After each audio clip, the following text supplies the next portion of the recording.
Hey guys, Grayson again. So today I took some new product photos. Check it out.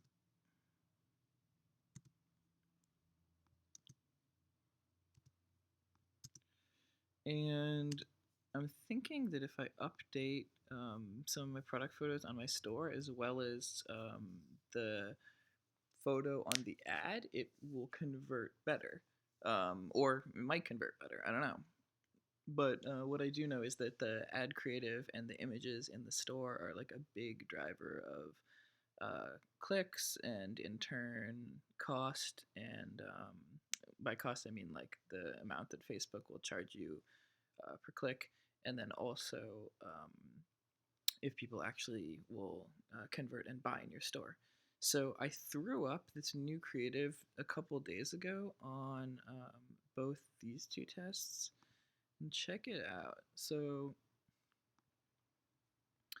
I put it up on Tuesday the 2nd, so it's kind of a short time frame, but if you look here, my cost per click was 26 cents using the old picture, which I'll show you guys in a second what it was, and then using the new picture, it's gone up quite a bit to 38 cents per click.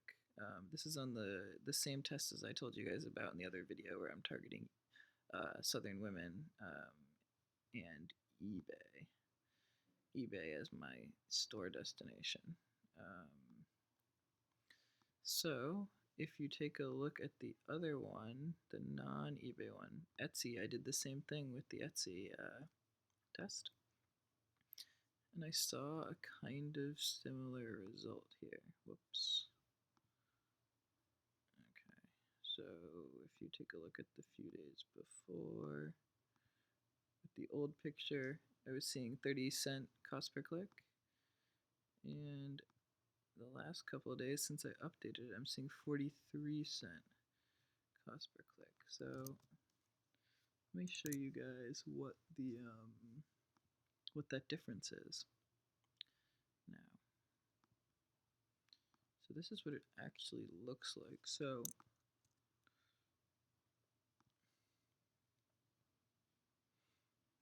this is the new creative that I was testing that seemed to be costing me a higher cost per click. This creative, this image, the new one that I took.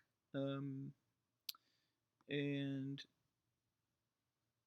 then the old image is the same image you guys have seen in a lot of my other videos, which is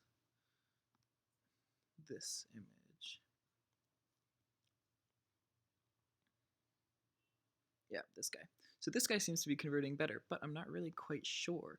So what I did is I found that Facebook Ads has this testing tool, which is pretty easy to use actually. All you do is you go in here and you set up multiple ad campaigns, one for each of the two variants. So that's what I did. I set up one for eBay that's basically two for eBay.